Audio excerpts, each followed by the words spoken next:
그 무렵에 또 큰 무리가 있어 먹을 것이 없는지라. 예수께서 제자들을 불러 이르시되 내가 무리를 불쌍히 여기노라. 그들이 나와 함께 있은지 이미 사흘이 지났으나 먹을 것이 없도다. 만일 내가 그들을 굶겨 집으로 보내면 길에서 기진하리라. 그 중에는 멀리서 온 사람들도 있느니라. 제자들이 대답하되 이 광야 어디서 떡을 얻어 이 사람들로 배부르게 할 수 있으리이까? 예수께서 물으시되 너희에게 떡 몇 개가 있느냐? 이르되 7이로소이다 하거늘. 예수께서 무리를 명하여 땅에 앉게 하시고 떡 7개를 가지사 축사하시고 떼어 제자들에게 주어 나누어 주게 하시니 제자들이 무리에게 나누어 주더라. 또 작은 생선 2마리가 있는지라. 이에 축복하시고 명하사 이것도 나누어 주게 하시니 배불리 먹고 남은 조각 7광주리를 거두었으며 사람은 약 4,000명이었더라. 예수께서 그들을 흩어 보내시고 곧 제자들과 함께 배에 오르사 달마누다 지방으로 가시니라. 바리새인들이 나와서 예수를 힐난하며 그를 시험하여 하늘로부터 오는 표적을 구하거늘. 예수께서 마음속으로 깊이 탄식하시며 이르시되 어찌하여 이 세대가 표적을 구하느냐? 내가 진실로 너희에게 이르노니 이 세대에 표적을 주지 아니하리라 하시고 그들을 떠나 다시 배에 올라 건너편으로 가시니라. 아멘. 저와 여러분은 하나님께서 우리의 창조주이심을 믿습니다. 예수 그리스도께서 우리의 구원자이심을 믿습니다. 성령 하나님께서 우리 안에 계시는 우리의 인도자이시고 도움이심을 믿습니다. 어떻게 믿습니까? 말씀을 읽고 들음으로, 예배 가운데 성령의 감화 감동하심으로 우리가 믿음을 얻었다는 것을 고백합니다. 또한 이 믿음은 우리 각자 개인의 삶과 가정에 놓인 여러 가지 상황과 문제 가운데 하나님의 도우심이 아니고서는 절대로 해결될 수 없었다고 밖에는 말할 수 없는 기적의 역사를 경험함으로써 더 강해지기도 합니다. 특별히 이 시간 함께 새벽 기도회로 주님 앞에 모인 우리 성도님들께는 지금까지의 신앙의 여정 속에서 수많은 간증거리들이 있으실 줄로 압니다. 함께 모여서 서로 이야기한다면 끊임없이 밤새도록 대화할 수 있을 만큼 하나님께서 행하신 일들, 우리를 향한 그 은혜와 사랑이 정말 말로 다 할 수 없을 만큼 크다는 것을 고백하게 될 것입니다. 그런데 다른 한편으로 생각해보면 그렇게 수많은 기적 같은 경험을 맛보았음에도 불구하고 당장의 또 다른 문제를 만나게 되면 하나님께 대한 신뢰보다는 걱정이 앞서는 우리의 모습을 발견하게 될 때가 참으로 많은 것 같습니다. 온 만물의 창조주이시고 구원자이시고 우리 안에 거하고 계시는 하나님을 믿고 의지하기보다 당장 눈앞의 상황에 우리의 마음이 흔들리는 모습을 보게 되는 것입니다.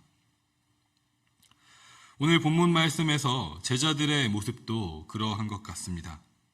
지금까지 제자들은 예수님께서 행하신 수도 없이 많은 기적을 눈으로 직접 본 증인들입니다. 예수님께서 그 권능을 제자들에게도 주셨고 또 사도로 보내셔서 그들 자신도 직접 그 권능을 행하기도 했습니다. 심지어 마가복음 6장에서는 오늘 본문에서 예수님이 행하신 것과 거의 똑같은 사건이었죠. 오병이어의 기적을 이미 경험했었습니다. 그럼에도 불구하고 이 상황을 대하는 제자들의 반응은 이 광야 어디서 떡을 얻어 이 사람들로 배부르게 할 수 있으리까? 라는 대답입니다. 6장에서 우리가 200데나리온의 떡을 사다 먹이리까? 라고 예수님께 반문했을 때는 돈이 없어서 할 수 없다고 했었고 오늘 본문에서는 광야라서 떡을 구할 수 없다며 불가능한 상황에 대해서 말하고 있는 것입니다. 모두가 배가 고픈데 먹을 것이 없는 문제, 또다시 맞이한 같은 문제 앞에서 제자들은 또 똑같이 환경을 탓하면서 그 문제를 해결할 수 없다고 말하고 있습니다.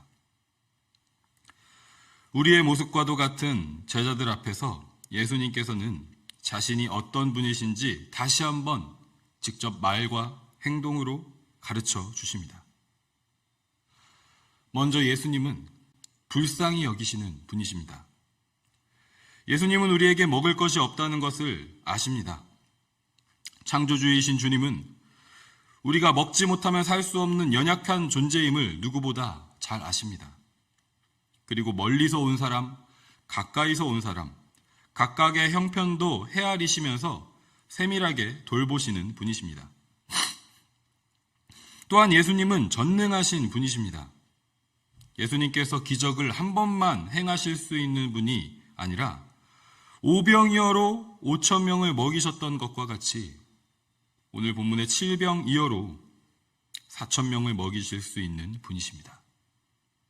그리고 예수님은 배불리 먹이시는 분이십니다. 모두가 먹고 남아서 12바구니 그리고 7광주리가 남을 정도로 예수님께서는 모두를 불쌍히 여기시고 돌보시는 그 은혜와 사랑이 차고 넘치시는 성자 하나님이십니다.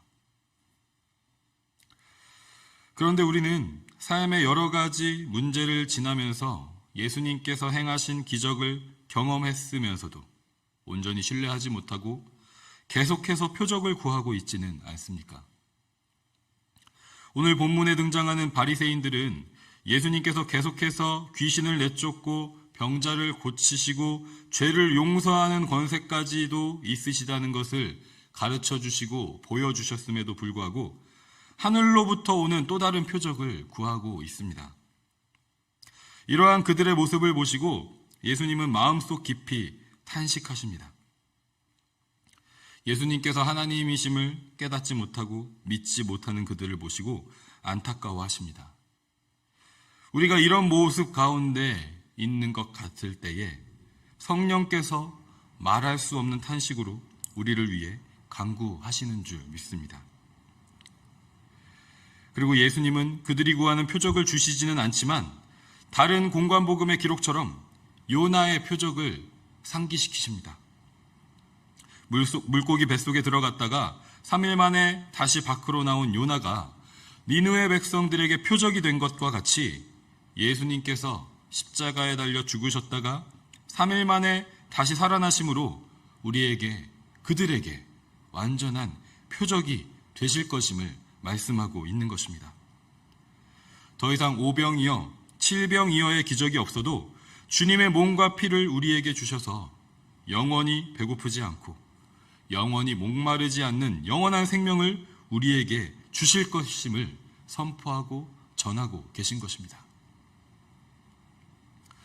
사랑하는 성도 여러분, 오늘 이 아침에 또한 우리의 삶 가운데 하나님께서 이미 여러 가지 표적과 기적의 역사로 우리에게 행하셨던 것들을 우리가 잊어버리고 또다시 같은 문제 앞에서 하나님을 신뢰하지 못하는 걱정 가운데 흔들리는 우리의 마음들을 보고 있지는 않습니까? 우리가 다시 한번 이 말씀을 통해서 예수님이 어떤 분이신지를 기억하고 고백하는 이 아침 되기를 원합니다. 예수님은 이런 분이십니다. 우리를 불쌍히 여기시고 먹이시는 분이십니다. 우리 삶의 문제, 필요를 다 아시고 필요한 것을 공급하시는 분이십니다. 세밀하게 모든 상황을 헤아리시고 각각의 형편에 따라 돌보시고 우리 모두가 함께 먹고도 남을 만큼 넉넉하게 준비하시는 분이십니다. 또한 예수님은 우리를 불쌍히 여기셔서 가장 좋은 것을 주기를 원하십니다. 죄와 사망에서 우리를 건지셔서 영원한 생명 주시기를 원하십니다. 예수님의 몸과 피를 먹고 마심으로 영원한 하나님 나라의 백성이 되게 하십니다. 이 아침에 우리가 다시 한번 우리를 불쌍히 여기시고 먹이시는 예수님을 온전히 신뢰하기를 소망합니다. 의심과 걱정에 흔들리는 마음이 있다면, 우리 삶의 문제와 여러 가지 무게들이 우리를 억누르는 것들이 있다면 예수님이 어떤 분이신지를 오늘 이 말씀을 통해서 다시 한번 확실히 깨닫고 고백하는 이 아침이 되기를 소망합니다. 주님, 우리의 연약함을 불쌍히 여겨주시옵소서. 다시 한번 생명의 양식으로 주님의 몸과 피로 우리를 먹이시고 마시우게 하여 주시옵소서. 함께 기도하는 이 아침 되기를, 또 이 시간 잠시 침묵 가운데 주의 음성에 귀 기울이며 함께 기도하는 시간 갖도록 하겠습니다.